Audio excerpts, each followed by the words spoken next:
everyone. I'm Barbara Ham Lee. In his quest for understanding and to heal the racial divide in Virginia, Governor Ralph Northam is embarking on a listening tour throughout the Commonwealth. Today on Another View, we will continue the conversation about Virginia's racial past and present through the eyes of history. We'll talk about the first documented African woman to arrive in Jamestown. Her name is Angelo, and trace how in 2019, unfortunately, we are still divided. Our favorite historian, Dr. Cassandra Newby-Alexander, is with us. Plus, we'll tell you about a community service project guaranteed to create smiles. Stay tuned. Another View is next.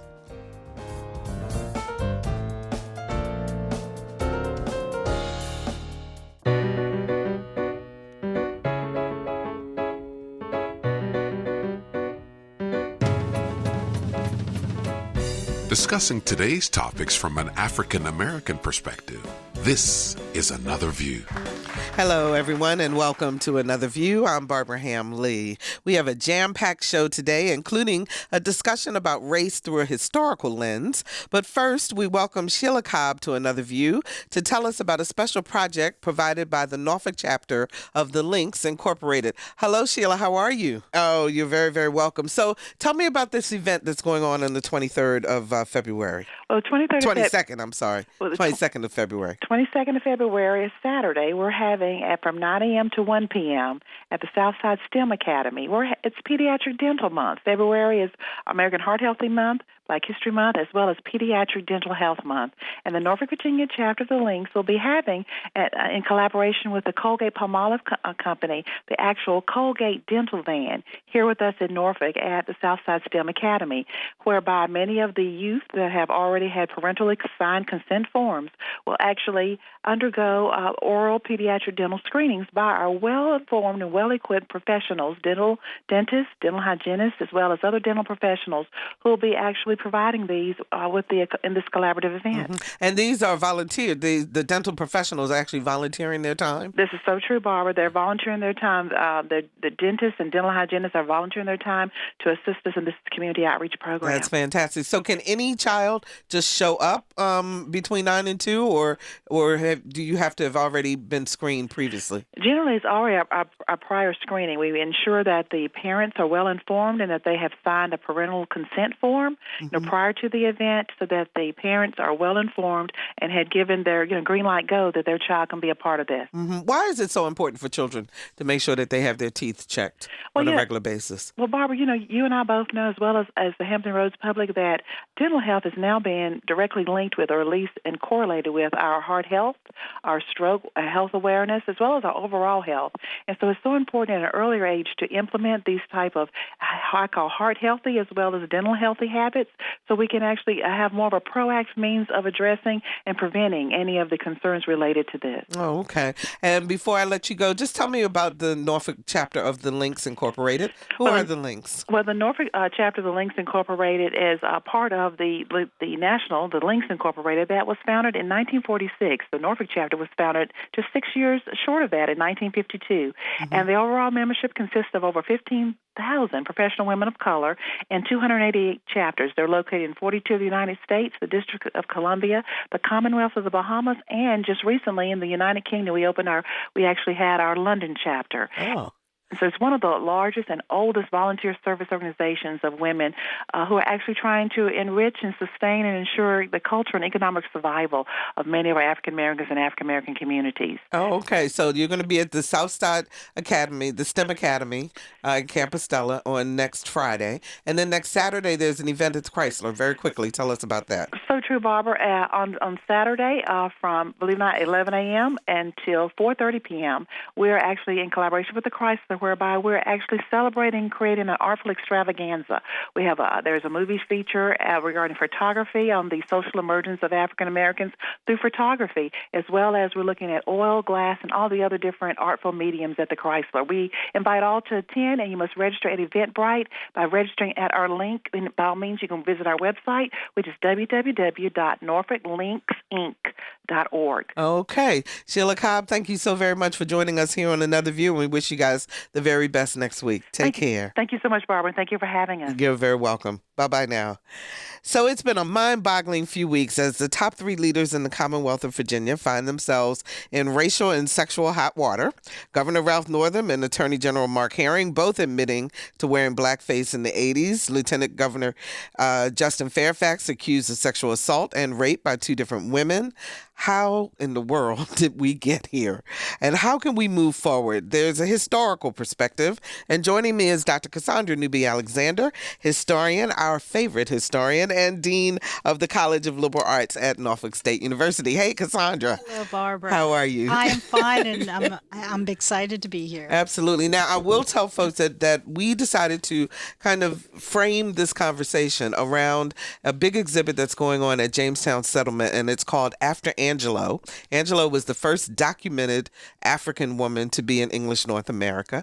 And on the 23rd of February, there is a full day of activities celebrating African American women in this country. And it's at Jamestown Settlement. I'll give you more information about that in just a little bit. But and you're a keynote speaker for that event, and I'm the MC. So there you go. We'll have a grand time. But I want to let's talk about Angelo first. Who is she, and what do we know about her? You know, the really unfortunate thing is we only know small threads of her life. We know that Angelo, and really that's a Portuguese name. And from what I understand, in Portugal, Angelo can be masculine or feminine. Okay. And so what Historic Jamestown has opted to do is so that there is no confusion. They've opted to call her Angela, whereas the Jamestown Settlement Museum has opted to keep the name as it was written, which is Angelo. But we're talking about the same person. The same person, okay. So Angelo was brought in aboard the ship the Treasurer. And the Treasurer was owned by the Virginia Company of London. They were based in Bermuda. And there were people here, including the former governor of the colony, who owned stock in the Virginia Company. And their ship was really a pirate ship. They called it a privateer. And when they were actually raiding a lot of Spanish and Portuguese ships on the high seas, or more often than not around Veracruz, which was their primary port of entry to the Spanish colonies. When you think about the transatlantic slave trade and the overwhelming majority of people who were brought to this country by force from West and West Central Africa came in primarily through Veracruz and one of their other locations. And so many were brought into the Caribbean as well as into Central and South America. And Veracruz, of course, is Mexico. And so the treasurer frequented that area and raided different Spanish and Portuguese ships plying the seas. And so under the cloak of the Duke of Savoy, who had given a mark, meaning his authority over that ship during, really it was the period of the 30 Years' War, so there was a lot of warfare going on between England and Spain and Portugal and a number of other countries. England really didn't want to be identified as raiding any Spanish ships. So what some of the investors did was they would get someone else from another country, usually some other country in Holland, or some other kingdom in Holland, to give their mark. And that's their authority. So that's their authority to bring their cover, over. Right. And so that's what happened. But the Duke of Savoy had actually negotiated a treaty with Spain, and so the mark was removed. And the treasurer was out there raiding the ship without proper cover. And so that's how the treasurer, unlike the first ship, the White Lion, that arrived in late August of 1619, the treasurer arrived 3 or 4 days later. The White Lion didn't have any trouble because their mark was still good and they were still under the cover of the Duke of Orange. But this other one was seen then as a pirate ship. And so the people who were aboard that ship, and I've seen numbers anywhere between maybe 25, 30. That's where the controversy started, and that's the ship that Angelo was aboard.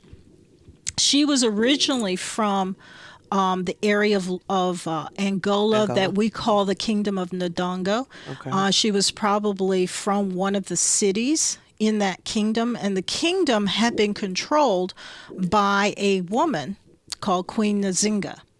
And historian Linda Haywood wrote a biography on Queen Nzinga and her power. It was a very powerful country. And so the Portuguese governor that was overseeing the trade port, which was Luanda was the trade port in Angola, he got some mercenaries called the Imbagala to raid, to really make war on the people. So they went into some of these cities and towns and captured people. They captured about 350 people, brought them to the Luanda port, and shipped them out to the through the transatlantic slave trade. So Angelo was one of those people captured, survived the capture, survived the march to Luanda, and then survived the journey from West Central Africa all the way to Veracruz. Was she the only woman in that group? No, there were others, but she was the only named one. In fact, we don't know whether they were all men or whether it was men and women, even in the first 20 who arrived, because they were simply listed by a racial designation that the Spanish, Portuguese, English, other Europeans had given people of African descent. They were classified as Negroes. So was she, and this is one of the controversies that Governor Northam found himself in, was she enslaved? Was she free? Was she an indentured servant? And what's the difference between it? So about 20 years ago, historians were still referring to some of the early Africans as indentured servants. And prior to that, they referred to them as slaves. And so probably Governor Northam had heard, the more, not the most recent, but that particular he said a historian understanding. Told him that the more correct way would be to say indentured servants. Right. But an indenture means that it's a contract that you negotiated so that you're essentially selling your labor for a certain length of time in exchange for passage, food, whatnot, to the American colonies or to any place. So at some point you can get out. Right.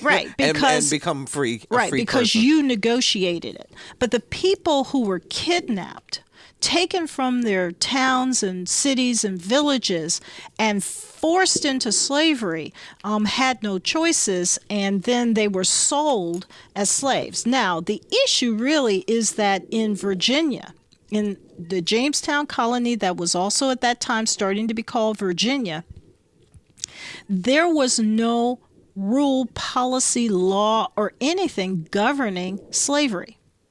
The only thing they had was a system of servitude. And so in the records, you would see two uses of titles given to Africans.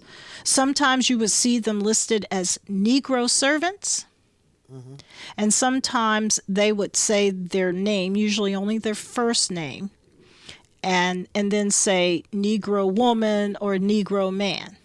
Whereas whites, and there are a few exceptions, would often be listed by both of their names, and they would call them an English servant or simply a servant. So the records were actually differentiating between whites and blacks very early on, and it was a racial designation. And the fact that Angelo was listed, as well as some of the other women, along with the men, with no difference in whether they were male or female, suggests that they were seen as a commodity. And so I say that they were really unfree without even the protection of the law governing slavery, if you can call that protection, but there were no laws in place. So it was a matter of however I want to treat you.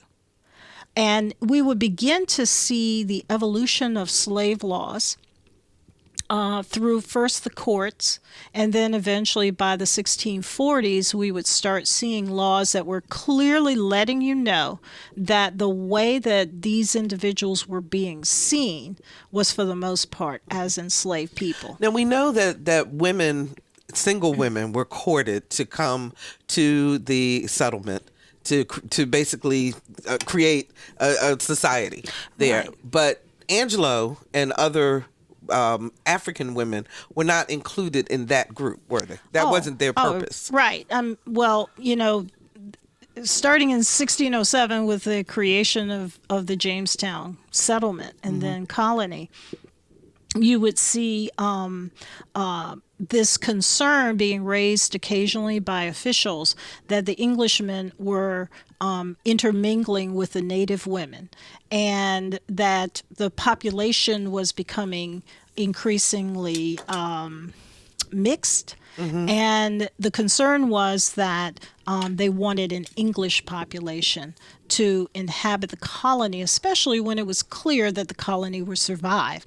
And that really didn't become clear until about 1616, when John Rolfe produced the first tobacco crops that really sold well on the market, and they knew that this was a reproducible element and that would provide the economy that they needed to survive. So by the time you get to 1619, it was clear that with this population, this relatively small population of English people, the census in 1620 said there were about 892 English men and women in the colony. And there were about 32 Africans in the colony. And they may have mentioned one or two native peoples, but that colony was surrounded by a hostile and large Native American population.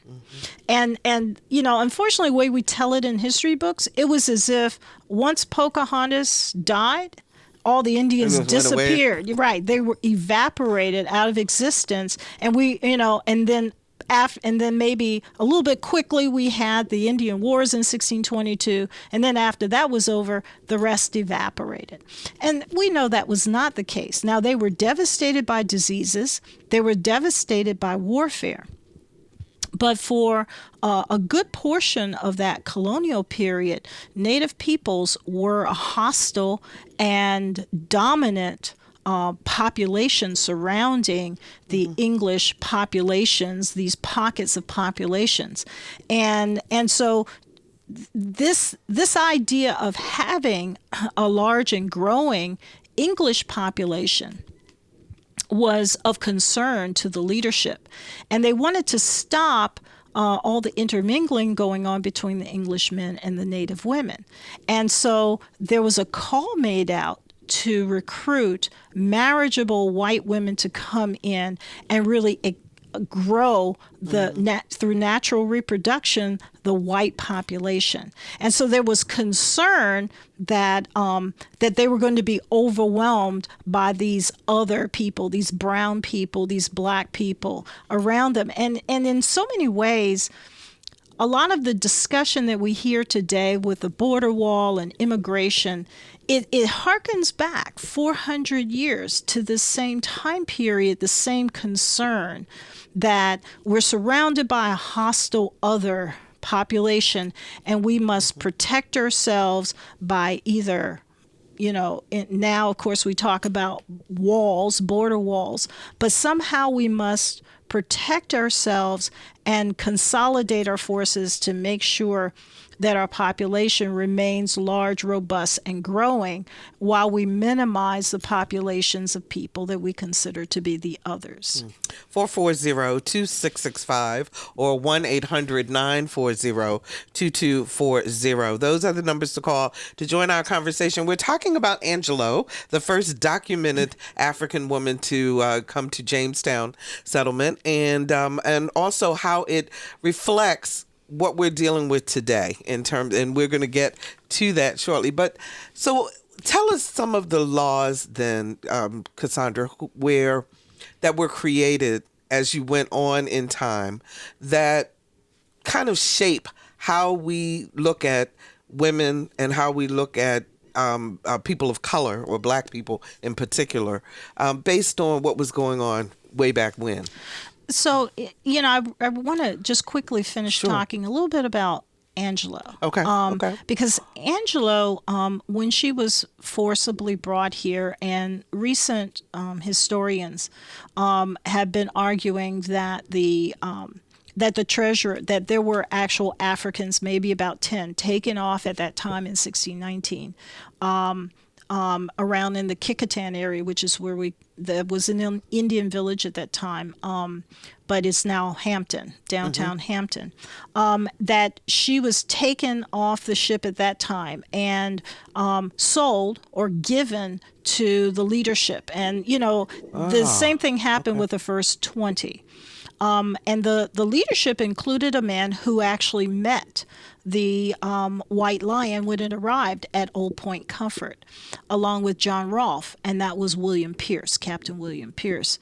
And so William Pierce owned a plantation on the James River, but he also owned a land that is the site now for the dig, trying to uncover where Angela lived to put some perspective, because this is land that for the most part has been undisturbed for 400 years.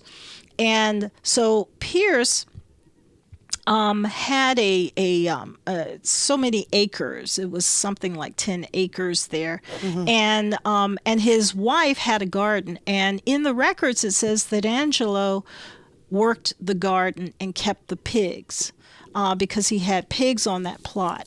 And that's all it really says about her. It doesn't say anything about whether or not she had whether she married, whether she had any children, how long she lived, how old she was.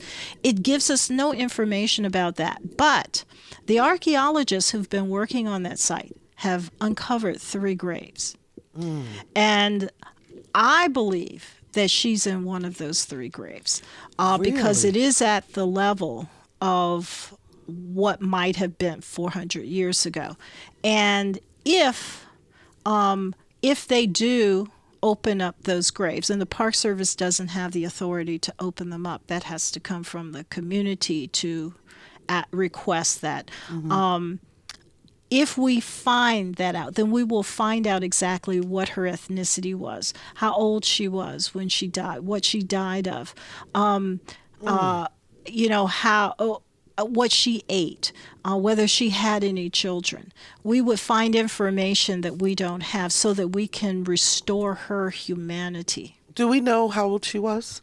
No, we don't. We don't even have an idea how long she lived. But more than likely, she was probably in her teens or 20s. When she was captured and brought here, because that was the typical age. Because one of the things that we'll see in the records pretty early, starting in the 1640s, 1642, I believe is the first one, is that women's bodies, and especially African women's bodies, were seen as marketable. They were seen as a commodity, not only for their potential of labor, but most importantly, their potential to reproduce, their fertility. And so we would see the laws that would protect white society emerging very quickly as well. By the 1660s, even though they were bringing in these marriageable white women to the colony, they knew that white men were still either forcing themselves or having some sort of relationship with African women, because there were more African women in the colony in 1620 than there were African men. And there was a disparity because there were far more Englishmen in the colony than English women.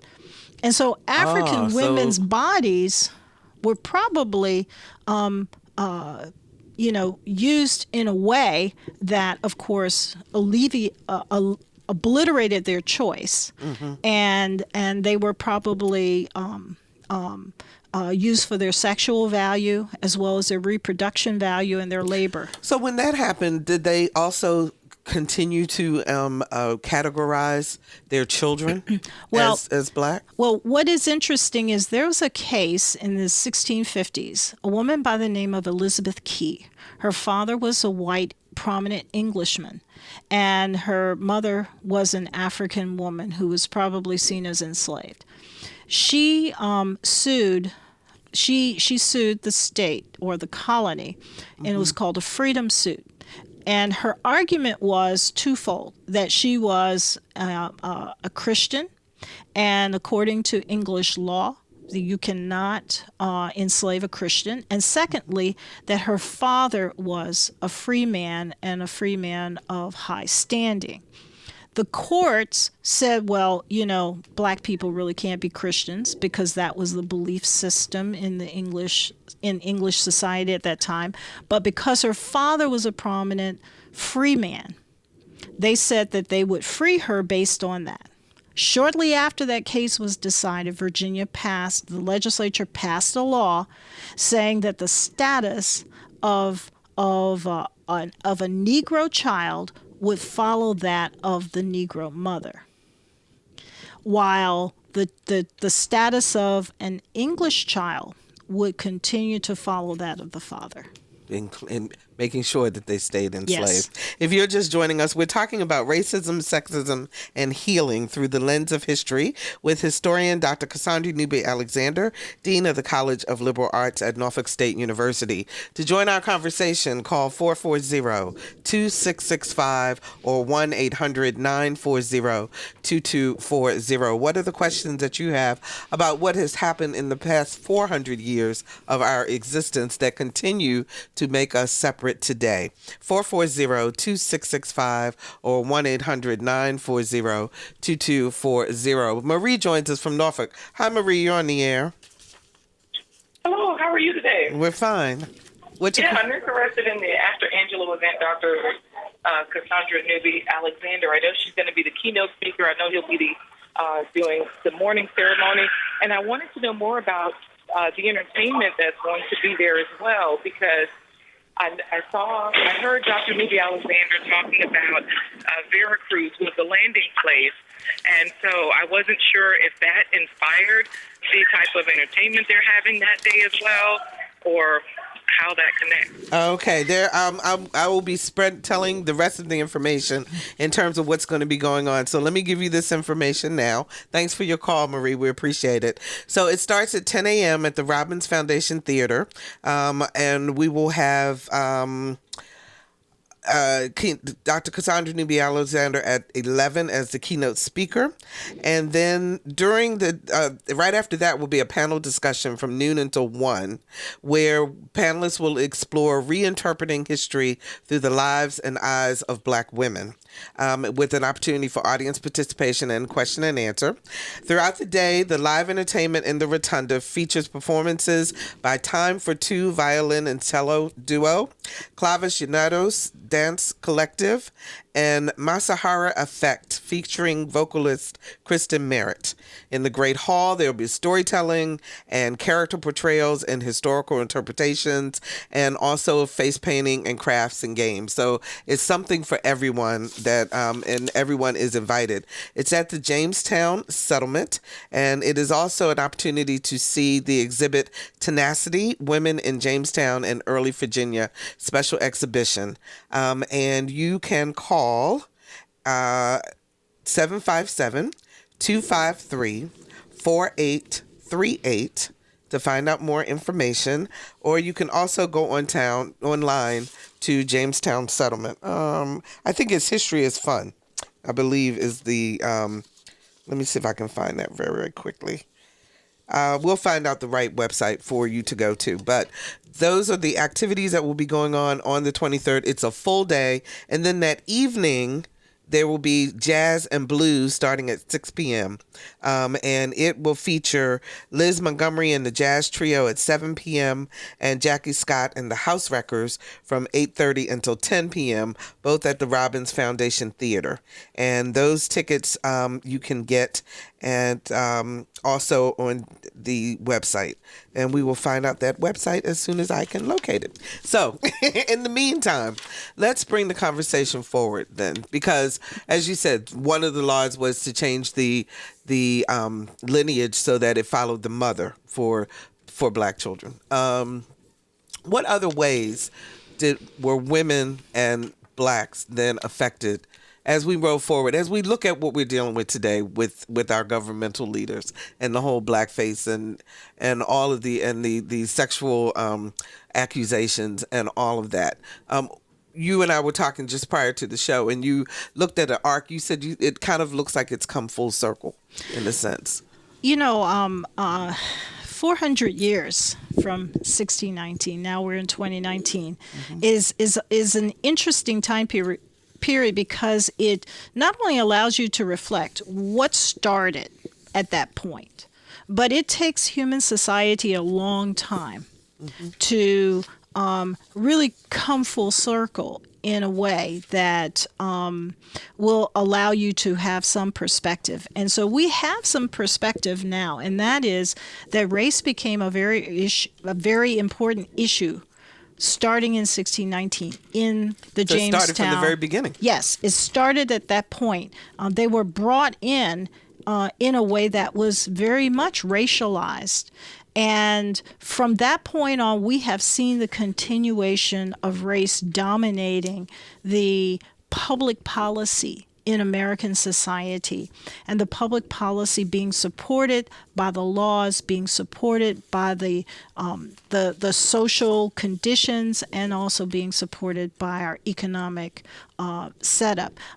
People from Africa were seen as a commodity, and we're still seeing people of African descent viewed as a commodity when we see, for example, pockets of poverty in which the government has created a welfare system that refuses to allow men being recognized as poor, and therefore they cannot be in the household. So you have a public policy that's insisting that if there's any support, it must be a single parent household headed by a woman. And that whole mentality of headed by a woman was how the institution of slavery would actually characterize Black women. They would never see them, never link them as a family unit. Instead, Black women would always be listed with their children, Black men separately, as if there was no family unit. And we have then a welfare system that maintains that difference, even though whites make up the majority of those on welfare. But it disproportionately impacts African Americans. And that system not only then creates that problem in the family, but it also pockets Black people in large numbers in government housing in very visible locations. And the schools then are funded based on the income levels. So then they perpetuate the poverty with the poor schools, and then they place those communities in areas where they have very little access to public transportation, very little access to places where they could get job training or have an educational facility that really helps them to prepare and that motivates them to come out of that cyclical poverty system, and very little access to things such as fresh food, grocery stores of all kinds, drug stores. So they're limited in what they can have access to.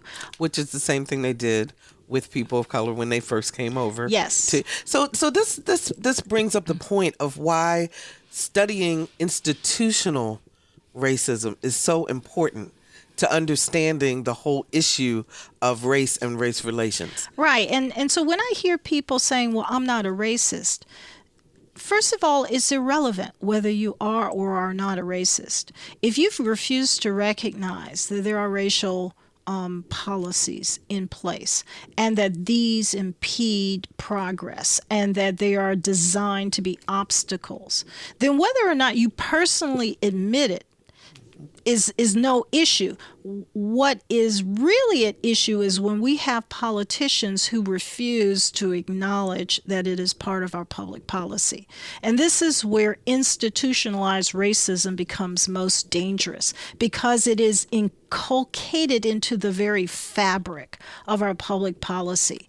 And so if you look at the early laws and how those racist ideas were inculcated early on into the public policy and the legal system, in order for us to take it out, we have to look very carefully at what kinds of laws we have, what their intent is, and begin then to refashion our public policy that is in a separate direction from where it has been going for the past 400 years. Okay, so the governor says he wants to do listening tours. We here at Another View do Race Let's Talk About It. People are having conversations all around. Do we need to move past conversation and get more into policy and changing laws in order to change racism? Or do we have to talk first so that we can even begin to understand each other before we can even deal with the law? I think there has to be two things going on at the same time. We have talked and talked and talked. Yes, there's room to talk more, because there's an acknowledgement that has to happen with those who are in charge of our policies and in charge of lawmaking, in charge of who interprets the law, who enforces the law. So yes, we have to talk about that, and we have to, I see truth and reconciliation a little differently. Okay. And that is, let us begin to talk about your background, because it is a big thing with a lot of white fraternities to have blackface parties. And I mean, that's a part of the culture of those fraternities, and it has been for years. I went to UVA, and I saw a lot of that among the fraternities when I was there in the 1970s. So I'm telling you how long it's been. But it hasn't changed, because these incidences keep coming up, and they're in the news every now and then. So those issues are a reality, because once something becomes a part of a culture, then that's you when have it becomes to so do hard to change it. You have to do something to change the culture. You cannot look at it and say, yes, that's horrible and we need to move on, or that was so long ago. No, it's a part of the culture. So what are you going to do to shift that part of the culture that you're embarrassed by, that part of the culture that really speaks to racism or inequality? It's the same kind of shift that we have to do in terms of gender relations and the way that we see women and sexual assault and control over a woman's body. And you can't do it by continuing the same arguments, and you cannot do it if you're not willing to have those really hard conversations that are revealing about yourself. Because this is an issue where we're not looking for condemnation, we're looking for truth. Mm-hmm. And we're looking for acknowledgement, because until you're willing to acknowledge something, you're not really willing to change it. And so then the next step after that, this is the plan for how we're going to look at changing these policies that were put in place, in some cases, at least culturally, hundreds of years ago. And this is where we need to go. So we got about 10 minutes left. I want to talk about the fact that in the Washington Post, they did a poll, and 58% of African American Democrats said, forgive Ralph Northam, let's move on. And this idea of the least of those, if you will, or the formerly enslaved people who have had a history of always being forgiven.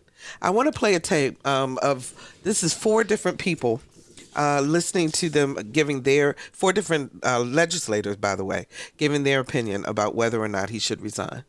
He's lost the authority to lead He's lost the authority to govern. He has to resign.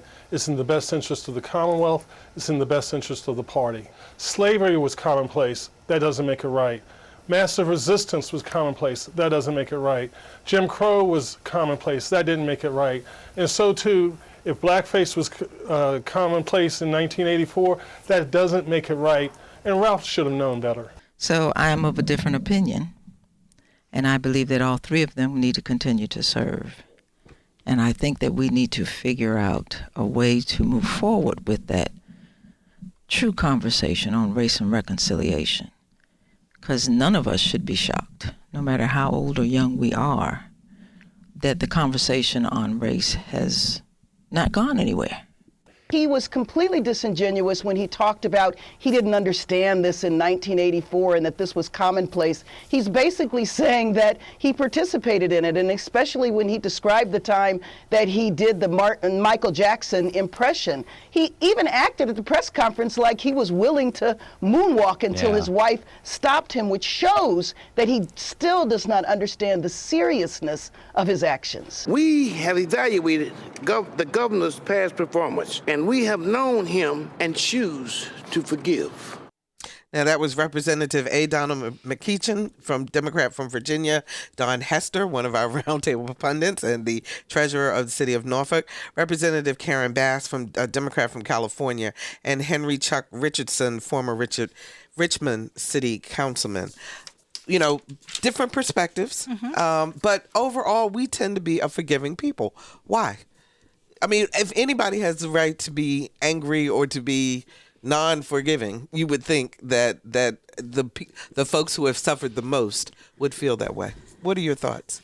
Well, African Americans have lived in America, and they've lived in America for 400 years, longer than most whites have lived in America, when you think about it, because quickly, by the 18th century, in most southern areas, people of African descent made up close to the majority, if not the majority. And so African Americans, really the white population, did not really expand significantly until we get into the 19th century, until the 1830s and 40s. And that was mostly in the northern areas. As so many people from England and Ireland and other places in Western Europe really began to come in to this country in large numbers. So when we think about African Americans and the whole arc here in America, African Americans have seen a lot.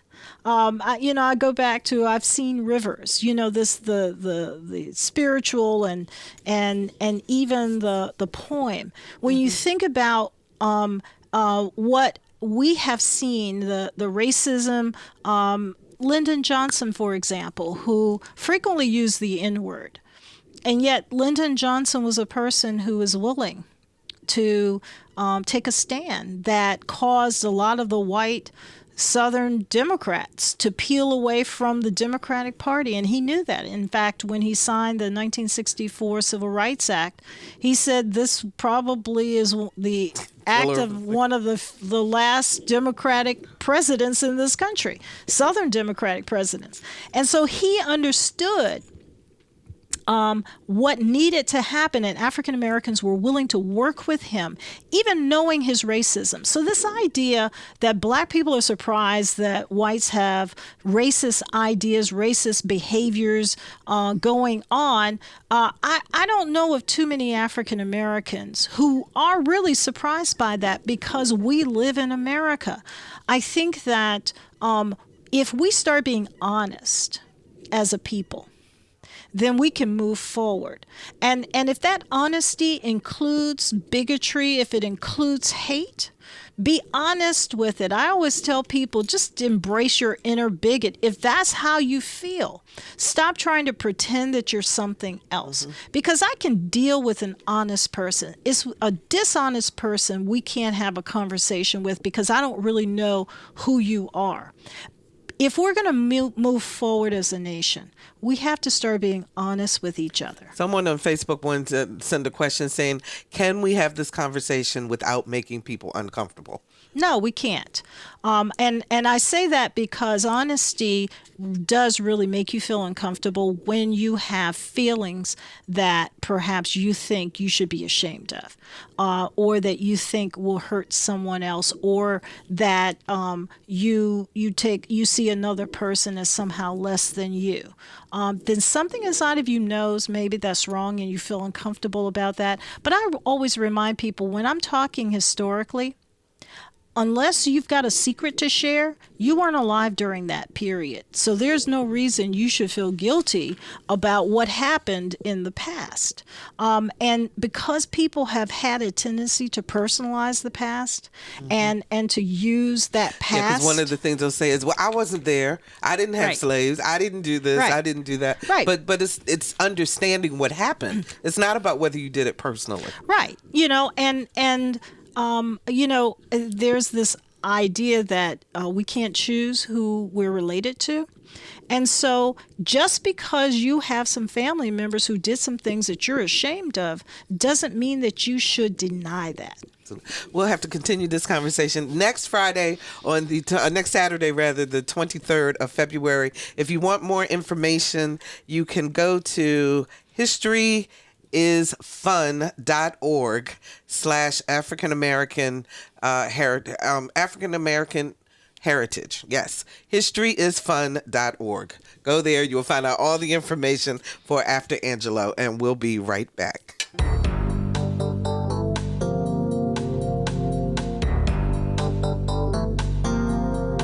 Hi, this is Essie Patha-Murkerson from Law and Order. You are listening to Another View.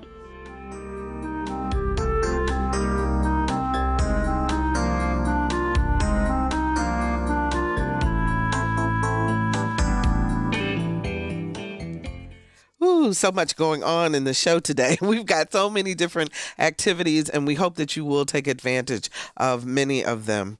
Aggressions, invisibility, and disrespect. Just a few of the things that Blacks in America endure on a regular basis. Aspects of the African American struggle are laid out in a book of poetry that NSU and ODU students are currently reading, and we hope that the entire community will start to read.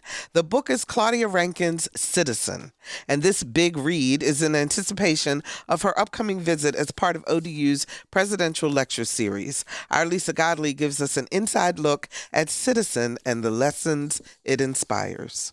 Tim Siebel's English classes are among the hundreds of Old Dominion University students currently reading the book Citizen. It's a book that examines many things, but primarily the construction of whiteness and what it means to the larger society, specifically to Black folks. Written by American poet Claudia Rankine, Citizen, an American lyric, cast a critical look at life through various verbal forms, ranging from essays to poetry. The idea of whiteness continues to, in various ways, crowd out other identities. It's also about the ways in which the construction of whiteness blinds not only the people who are victimized by racism, but also those who either intentionally or unintentionally perpetrate racist gestures. I don't think it's a book that's easy on us, and I don't think it could be to do the work it's trying to do. I think you have to ask yourself certain questions about race and power. On the book's cover is a dark hood. That's clearly meant to echo Trayvon Martin's experience. And some of the artwork will stop you cold, like the picture of a man's face on the body of an animal. I asked Tim Siebels, an author in his own right and the former poet laureate of Virginia, to share a segment of Rankine's book that moved him. The new therapist specializes in trauma counseling. You have only ever spoken on the phone.